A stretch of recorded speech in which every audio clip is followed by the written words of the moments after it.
तो next article है हमारा कौन सा, आर्टिकल 19। ये बहुत इंपॉर्टेंट आर्टिकल, मतलब आर्टिकल सारे ही इंपॉर्टेंट है फंडामेंटल राइट्स के, बट फिर भी कुछ बहुत इंपॉर्टेंट है, जैसे कि 14 और ये 19। ठीक है, आर्टिकल 19 बात करता है फ्रीडम,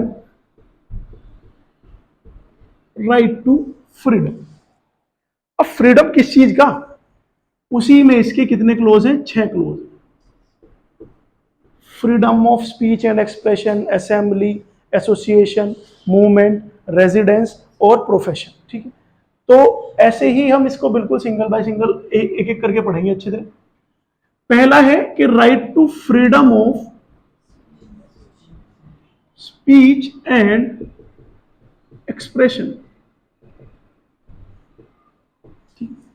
भाई हमको स्पीच मतलब बोलने की आजादी, अभिव्यक्ता की आजादी बोलते हैं इसको। ठीक है, कि हमको बोलने की, हम जिसके खिलाफ भी बोलना चाहें, जो भी बोलना चाहें, हमारे जो भी विचार हैं उनको हम रखना चाहें।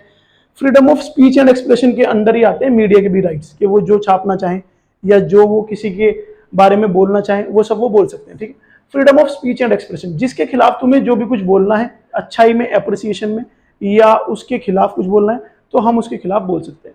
एक्सप्रेशन मतलब एक्सप्रेस करना। ठीक है, किसी भी तरह से एक्सप्रेस करना, be it print media, social media, या सामने से बोलना, या कैसे भी बोलना। ठीक है, एक्सप्रेशन ये भी है कि हम जब किसी को देख के हम कुछ भी एक्सप्रेशन से देख रहे हैं, नहीं जो जो हमको अच्छा मतलब लगता है उसको देख के हम अच्छा एक्सप्रेशन देंगे।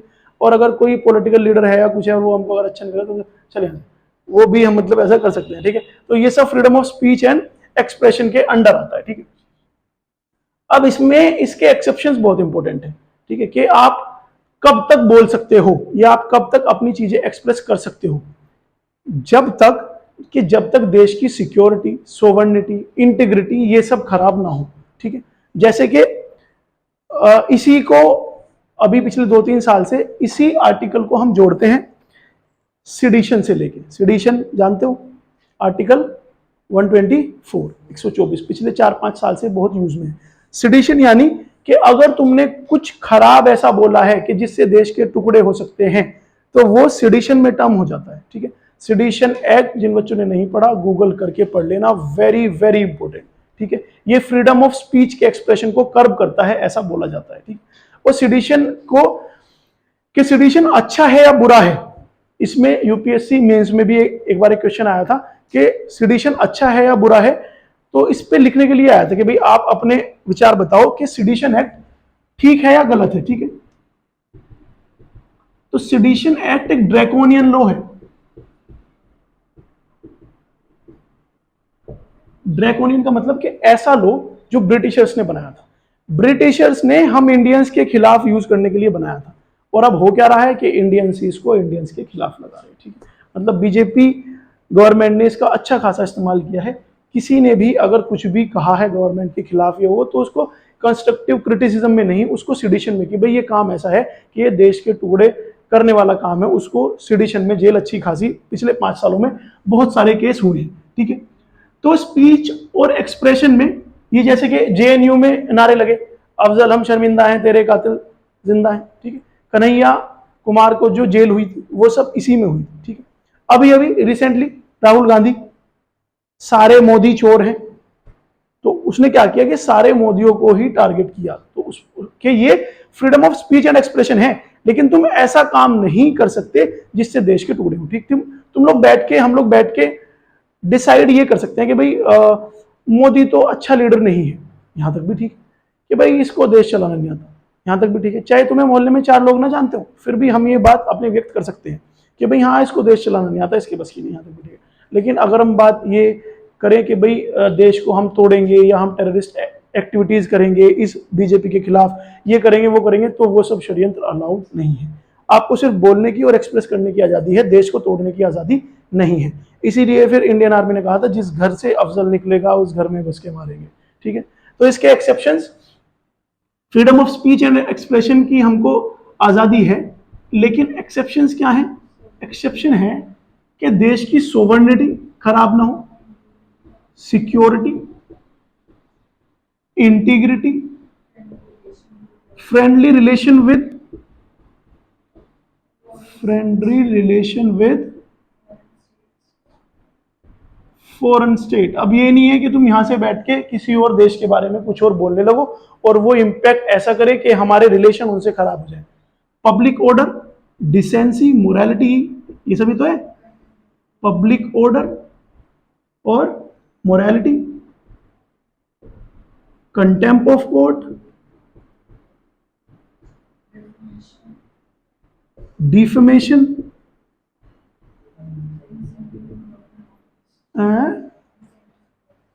हाँ, और इंसेंटिव, मतलब डिफेमेशन जानते हो? हाँ हाँ, मतलब बदनाम करना, ठीक। डिफेम मतलब कि don't you try to defame me, मुझे बदनाम करने की कोशिश मत करो। ये आता है अंडर 500C में आता है, ठीक है, और ये आता है 124A में, ठीक है। तो ये डिफेमेशन का मतलब कि आजकल किसी भी माध्यम से अगर आप किसी को भी डिफेम करने की कोशिश कर रहे हो तो वो क्या है? डिफेमेशन, किसी भी मीडियम से, इलेक्ट्रॉनिक, फेसबुक, ट्विटर। तो यानी कि अगर तुम अपने स्टेटस पे किसी एक दोस्त को टारगेट करके कुछ स्टेटस डाल रहे हो, आजकल के दोस्त तो होते ही आस्तीन के सांप हैं, फलाना ढिमकाना, ये सब, तो ये भी क्या है? ये भी डिफेमेशन है, ठीक है, जेल जा सकते हो। बहुत ध्यान से रहने की जरूरत है। ये एक्सेप्शन मैंने सारे इतनी डिटेल में इसलिए लिखे क्योंकि 19 का फर्स्ट, 19 का सेकंड और 19 के थर्ड के एक्सेप्शन एमली ऑलमोस्ट सेम है, ठीक है। ये हो गया आपका 19 का फर्स्ट, स्पीच एंड एक्सप्रेशन, और ये रहे इसके एक्सेप्शन, ठीक। नाउ 19 का सेकंड, फ्रीडम ऑफ असेंबली, और इसी के साथ साथ हम पढ़ेंगे 19 का third, that is freedom of association, ठीक है। हाँ भाई, what do you mean by assembly? सुबह को हमारा जब स्कूल होता था तो क्लासेस से पहले असेंबली होती थी कि भाई सब बच्चों की असेंबली है, यानी कि गैदरिंग है काइंड ऑफ, कि भाई सब बच्चे कहीं किसी एक जगह पे इकट्ठे हो जाएंगे, वही क्या है? असेंबली, ठीक। अब करणपुर में अगर 50 बच्चे खड़े हुए हैं, ये नहीं पता कि ये बच्चे हैं या टीचर हैं या क्या है क्या नहीं, ना उनका काम पता ना उनका नाम पता, सिर्फ अगर 50 लोग खड़े हुए हैं तो वो क्या है कि भाई 50 लोगों की असेंबली है, ठीक। पहले तो इसमें और इसमें डिफरेंस समझ लो। असेंबली और एसोसिएशन में डिफरेंस ये है कि असेंबली का कोई नाम नहीं होता और ना ही असेंबली का कोई स्पेसिफिक काम होता है, लेकिन एसोसिएशन का एक स्पेसिफिक नाम होता है और एक स्पेसिफिक काम होता है इसका, ठीक है। असेंबली, भाई अगर हमारे घर में कीर्तन है या जागरण है और वहां अगर 150 लोग इकट्ठा हुए हैं, वो भी क्या है? असेंबली है। वो असेंबली जोड़ने का हमारे पास अधिकार है। Cooperative societies, self help groups, colonies में हम अपने ऐसे ग्रुप बना सकते हैं, ठीक है। तो वो हमको असेंबली और एसोसिएशन में ये हमें राइट्स मिलते हैं, ठीक। लेकिन इन्होंने असेंबली में क्या कहा कि आप असेंबली कर तो लेना, लेकिन ये असेंबली कैसी होनी चाहिए? Without arms. भाई लोगों की भीड़ इकट्ठी होनी चाहिए। 50 लोग एक जगह खड़े हुए हैं, कोई दिक्कत नहीं, लेकिन अगर 50 के 50 लोग किसी ने तमंचा, कट्टा, पिस्टल, चक्कू ये सब अगर लेके खड़े हुए हैं तो फिर प्रशासन को ये होगा कि भाई ये जरूर किसी ना किसी गलत मंशा से खड़े हुए हैं जो कुछ ना कुछ गलत करने वाले हैं, है कि नहीं? तो आप असेंबली कर सकते हो, लेकिन असेंबली कैसी होनी चाहिए? विदाउट आर्म्स होनी चाहिए, ठीक है। ऐसे ही आप एसोसिएशन बना सकते हो, आपकी मर्जी। आप अगर स्टूडेंट हो तो स्टूडेंट एसोसिएशन, चुनाव नहीं होते क्या? स्टूडेंट एसोसिएशन के चुनाव नहीं होते क्या? तो आप एसोसिएशन बना सकते हो। Football association, cricket association, teachers association, coaching academy की association, doctors association, IAS association. यानी अच्छा, अगर कोई फुटबॉल एसोसिएशन है तो उसका हमें काम पता है ना कि वो काम कर क्या रहे होंगे, कि वो फुटबॉल की बात कर रहे होंगे या तो फुटबॉल से ही रिलेटेड कुछ काम कर रहे होंगे। अब अगर हमें पता हो कि भाई ये करणपुर में 50 लोग टीचर्स एसोसिएशन के खड़े हैं, तो हमें पता है कि ये टीचर्स हैं और ये लगभग लगभग असेंबली ऑलमोस्ट क्या बात कर रहे होंगे या ये किस विचार से खड़े होंगे, ठीक है। तो एसोसिएशन हो सकते हैं, जैसे कि एसोसिएशन का नाम हो जाएगा XYZ एसोसिएशन, नाम भी हो जाएगा और इसका काम भी हो जाएगा कि अगर फुटबॉल एसोसिएशन है तो वो फुटबॉल के बारे में ही बात कर रहा होगा, क्रिकेट के बारे में बात नहीं कर रहा होगा, ठीक। एक स्पेसिफिक नाम होता है, एक स्पेसिफिक काम होता है, ठीक है। लेकिन इस एसोसिएशन बनाने का राइट आपको ये 19 के थर्ड के अंडर है, राइट टू ऑब्टेन रिकॉग्नाइजेशन नहीं है। राइट टू ऑब्टेन रिकॉग्नाइजेशन यानी मान्यता प्राप्त, सरकार से मान्यता प्राप्त। ऐसे भी एसोसिएशन होते हैं जो प्राइवेट होते हैं और ऐसे भी एसोसिएशन होते हैं जिनको मान्यता प्राप्त होती है, ठीक है। तो ये right to obtain recognisation from government, ये इसके अंडर नहीं आता, एसोसिएशन आप बना सकते हो, ठीक है। अब आते हैं एक्सेप्शंस पे।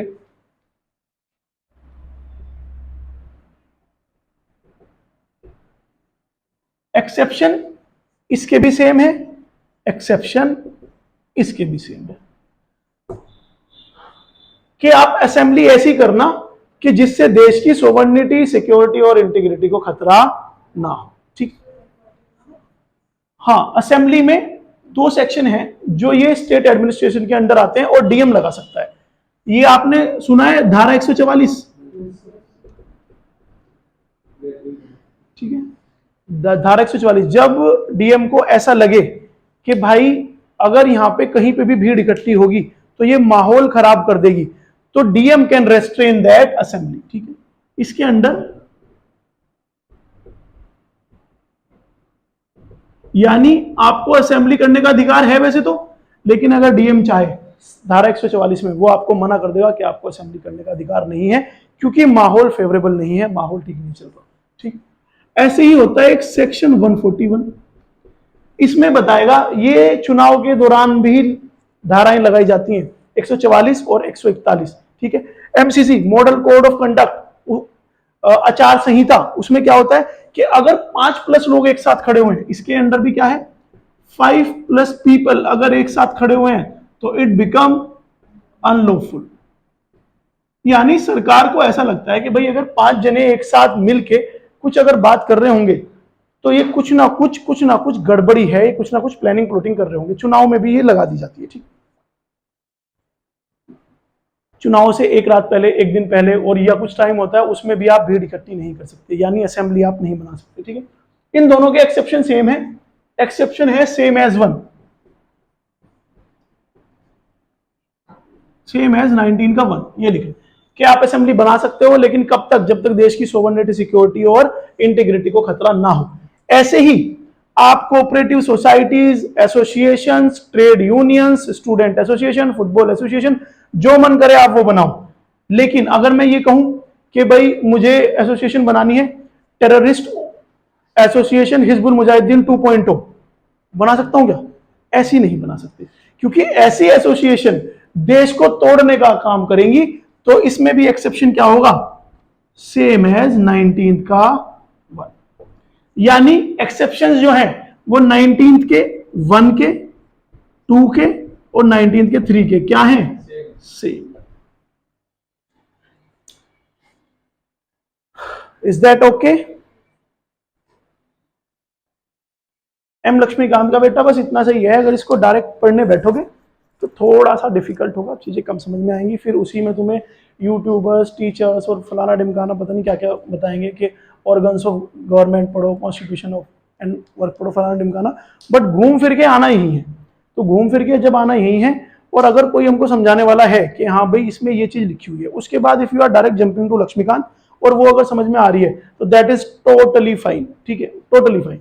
कि at the end of the day हमें लक्ष्मीकांत ही अच्छे से पढ़नी है, यहीं से क्वेश्चन बनते हैं, क्वेश्चन भी वोकली भी और ओरेटरी के हिसाब से भी, हर चीज के हिसाब से पॉलिटिकल साइंस में M Laxmikanth is the best book that I know. ठीक है, मैंने डीडी बासु भी पढ़ी है और एनसीईआरटी भी सारी पढ़ी है और ये भी पढ़ी है, और उसके बाद ये एक ऐसी बुक है कि अगर इसको 50 बार भी पढ़ लिया और अगर 51 बार पढ़ रहे हो तो भी कुछ ना कुछ सीखने को मिलता है, ठीक है। Very good book, competitive exam के लिए भी बहुत अच्छी बुक है, मेंस में भी बहुत काम देती है, ठीक है। हटा दो इसको, 19th का 3rd तक हो गया।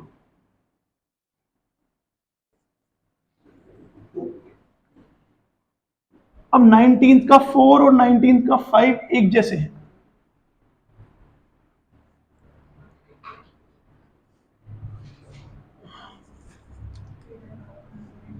नाइनटीन्थ का 4th है फ्रीडम ऑफ मूवमेंट। हाँ भाई, फ्रीडम ऑफ मूवमेंट है, हमारी मर्जी, हम जहां चाहें वहां आ जा सकते हैं, ठीक भाई। तुम लोग का मन किया देहरादून तुम आ गए, किसी ने आने से रोका? वापस जाने का मन करेगा, कोई रोकेगा? नहीं रोक सकता, जाना है भाई, फ्रीडम है हमारे पास, लिबर्टी है, ठीक। 10 महीने तक नहीं जा सकते, जो कोर्स का टेन्योर है, ठीक है। अदर देन दैट वो अभी बताऊंगा ना, एक्सेप्शन में धब मार गए, ठीक है। तो इसमें भी कुछ ऐसा ही है कि फ्रीडम ऑफ मूवमेंट है। अब ये एब्सोल्यूट कब होगी कि भाई फ्रीडम ऑफ मूवमेंट है और पूरे देश में आपका जब मन करे जहां मन करे आप घूम फिर सकते हो, ये क्या है, फ्रीडम ऑफ मूवमेंट है। अब इसमें एक्सेप्शन क्या बताया कि कुछ एरिया ऐसे हैं जहां पर आप उस तरह से फ्रीली घूम फिर नहीं सकते। कहां पे? जहां पे कॉन्फ्लिक्ट ऑफ इंटरेस्ट होगा,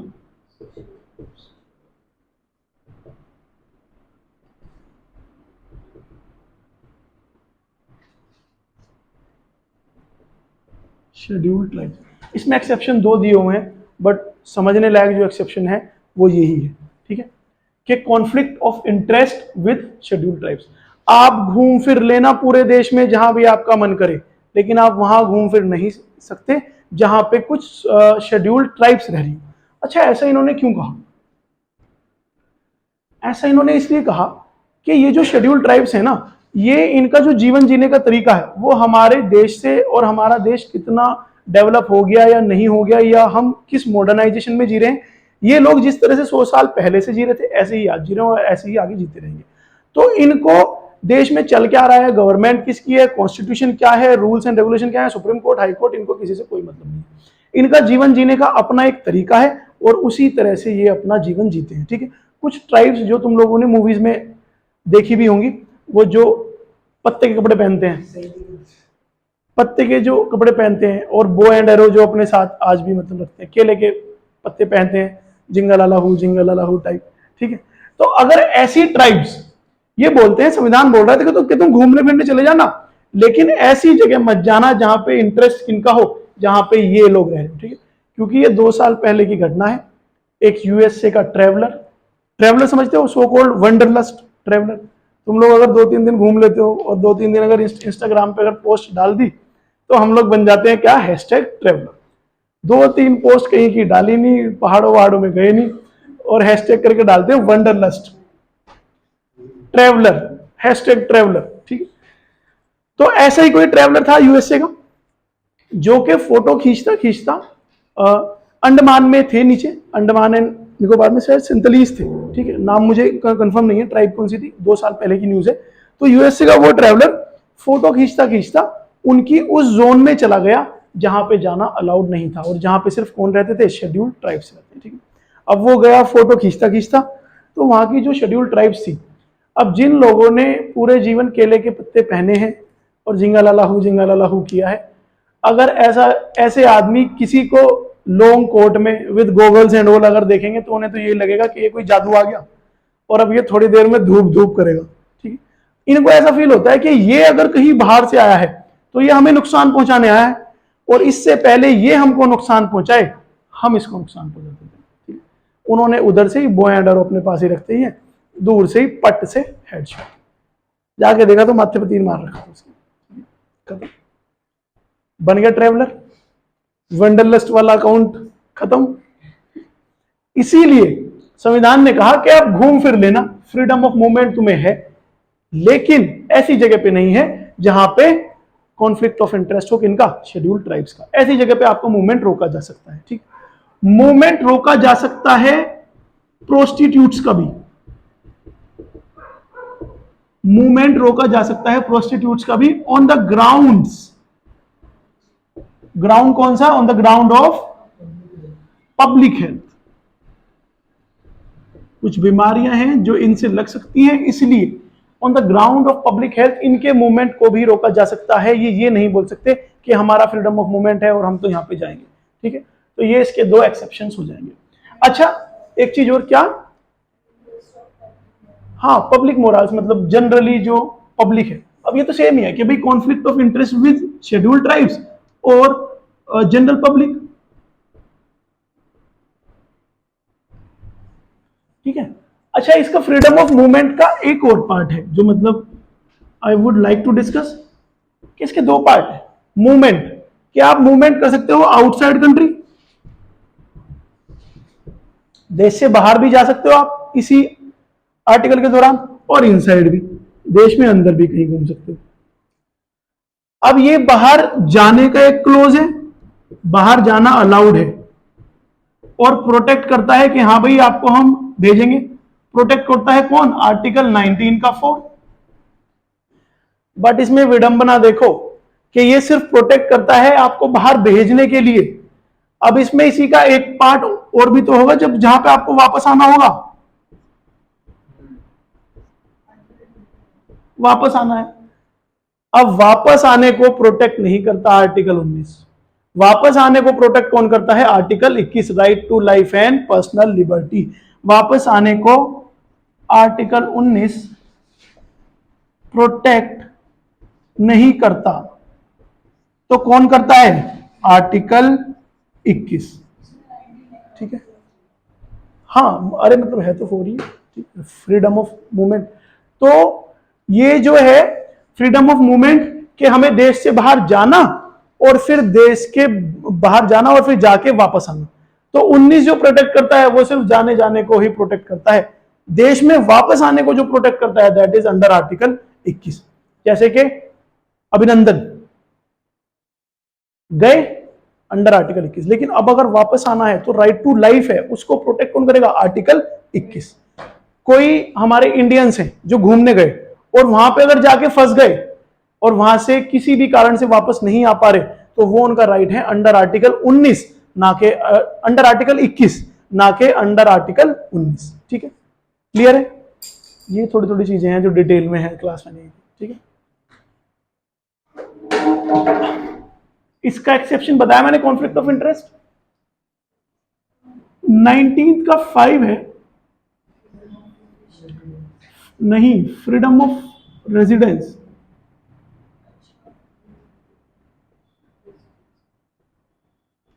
ठीक है, फ्रीडम ऑफ रेजिडेंस, आपका जहां मन करे इस देश में आप वहां रह सकते हो। और रेजिडेंस भी दो तरह के हैं, टेम्पररी और परमानेंट। भाई तुम लोग प्रिपरेशन के लिए आए हो यहाँ पे देहरादून, तो सोच के क्या आए हो? टेम्पररी, कि भाई 6 महीने में पेपर क्लियर करेंगे और वापस जाएंगे, या साल भर में पेपर क्लियर करेंगे वापस जाएंगे। लेकिन अगर तुमको ज्योग्राफी का बाय द टाइम लगने लगे पेपर क्लियर करने में, कोई रोक तो नहीं रहा।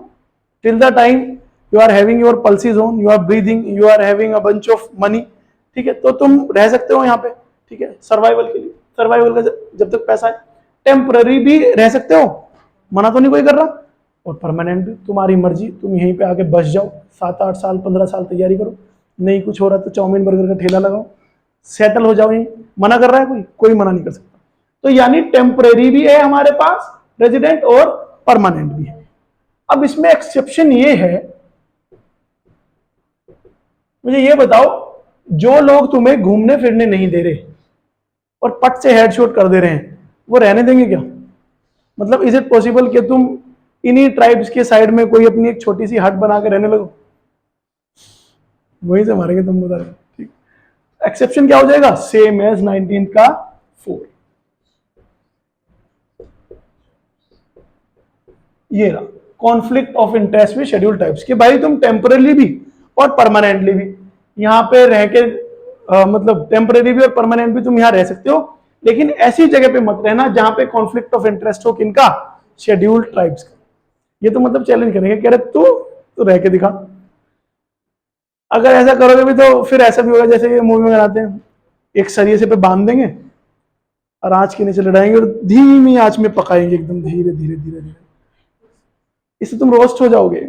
जो मैं रोस्ट करता हूं वो दूसरा है बेइज्जती वाला, जो ये रोस्ट करेंगे वो अलग करेंगे। किसी का डिनर या लंच बनो, ठीक है, इससे बढ़िया एक्सेप्शंस को ध्यान से पढ़ो। ठीक है, सेम एज आर्टिकल 19 का 4। तो 1, 2 और 3 के exception same, sovereignty, security, integrity, और 4th और 5th का exception same, general public importance और या फिर कि भाई शेड्यूल ट्राइब्स का कॉन्फ्लिक्ट में इंटरेस्ट ना हो। लास्ट 19th का 6, फ्रीडम ऑफ प्रोफेशन। भाई तुम लोग सीडीएस की तैयारी करने आए हो, एसी की तैयारी करने आए हो, पीसीएस की तैयारी करने आए हो, तुम्हारी मर्जी है कि नहीं? भाई प्रोफेशन कोई भी चूज करना ये हमारी मर्जी है। तुम्हें अगर डॉक्टर बनने का मन कर रहा है बनो, इंजीनियर बनने का मन कर रहा है, बनो। आर्मी में जाना है, जाओ। नेवी में जाना है, जाओ। मर्चेंट नेवी में जाना है, जाओ। पढ़ाई अच्छी ही नहीं लगती कि मुझे तो सो कॉल्ड एंटरप्रेन्योरशिप, एंटरप्रेन्योर ये अच्छा लगता है, बिजनेस करो। ये भी तुम्हें समझ में नहीं आ रहा कि सर ये पढ़ाई की बेकार की बात है, जितने पैसे आप ऐसे कमाते हो ऐसे तो कोई चाउमीन का ठेला कमाता है। वो भी ठीक है, राइट टू प्रोफेशन है। जो भी प्रोफेशन हम करना चाहें वो ही प्रोफेशन हम कर सकते हैं। लेकिन अगर मैं ये कहूं कि भाई ये सब बेकार की बात है, इसमें इतना पैसा नहीं है, द रियल किक इज के ड्रग्स को डिलीवरी में, छोटी सी पुड़िया, दिन में 2-3 घंटे का काम, वो भी बिल्कुल एडजस्टेबल जब आप जाना चाहो। ठीक है, स्वस्ति स्कूटी पे जा, 2 मिनट को जा और पकड़ा के पुड़िया 2000 रुपये सीधे। एक दिन में 3 डिलीवरी कर 6000 रुपये सीधे। ऐसा काम कर सकते हैं क्या हम? जब राइट टू प्रोफेशन है तो हम प्रोफेशन, भाई प्रोफेशन तो है, वो भी कर सकते हैं क्या? नहीं कर सकते, क्योंकि वो क्या है, एक्सेप्शन। इन्होंने कहा, स्वस्ति देख ले वैसे काम ठीक है, एक्सेप्शन ये है कि जो भी आप प्रोफेशन चूज कर रहे हो वो प्रोफेशन इमोरल, यानी जो मॉरली करेक्ट ना हो,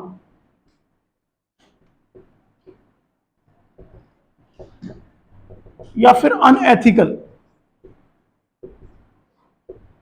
जो आप प्रोफेशन चूज कर रहे हो वो मॉरली करेक्ट होना चाहिए और वो एथिकल भी होना चाहिए। अब ड्रग्स बेचना किस तरह से इमोरल या फिर अनएथिकल है? वो इस तरह से है कि देश का भविष्य क्या है, युवा, यूथ, और तुम यूथ को क्या डिलीवर कर रहे हो, ड्रग्स। तो ये दोनों ग्राउंड्स पे कि देश का फ्यूचर क्या है, यूथ। यूथ पड़ा है जहाज में तो देश कहां जाएगा, नाले में। ठीक, भाई इस देश को आगे बढ़ाएगा कौन, यूथ ही तो बढ़ाएगा। और अगर वो ही ड्रग्स के नशे में वो उतनी अच्छी तरह से अपना 100% ऑप्टिमाइजेशन कर नहीं पाएगा, और जब खुद ही डेवलप नहीं हो पाएगा तो देश का ही क्या करेगा, एक झांझी आदमी देश का क्या करेगा, कुछ नहीं करेगा। ये हेल्थ ग्राउंड पे भी बहुत अच्छा है। ठीक है, इसका हेल्थ ग्राउंड भी है कि देश का भविष्य यूथ है। वो कैसा यूथ है, जो एक हट्टा कट्टा, इमोशनली, फिजिकली स्ट्रोंग हो।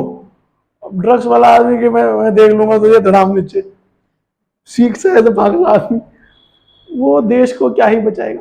ठीक है, जब यानी ड्रग्स एथिकली भी गलत है, वैसे भी डेंजरस है, और हमारी हेल्थ ग्राउंड के लिए भी डेंजरस है। ठीक, तो ये डेंजरस भी है और वैसे भी है। या फिर अगर तुम कल को ये बोलने लगो कि जी राइट टू प्रोफेशन है और हम तो AK-47 की मैन्युफैक्चरिंग करेंगे, अपने घर पे कट्टे बनाएंगे, पिस्टल बनाएंगे, ये भी तो गलत है, क्योंकि ये भी डेंजरस है।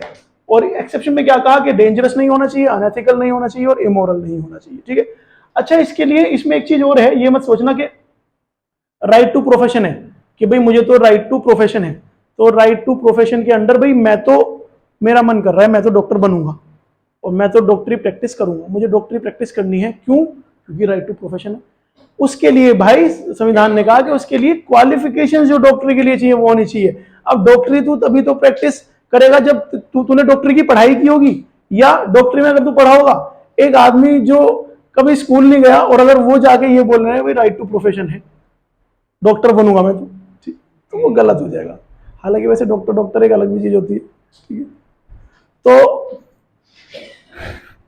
अरे वो उसमें नहीं बोलता, ये जवानी है दीवानी को, कौन सी मूवी है, रणवीर वाली हो। ठीक है, तो ये डेंजरस नहीं होना चाहिए। That is your 19। कितने मिनट की होगी वीडियो देखना, 29 मिनट्स की हो गई। ठीक है, तो 1 मिनट हम इसमें और वेस्ट करेंगे। हम इसमें बताएंगे कि हम फंडामेंटल राइट्स बहुत आसान से तरीके से समझ रहे हैं।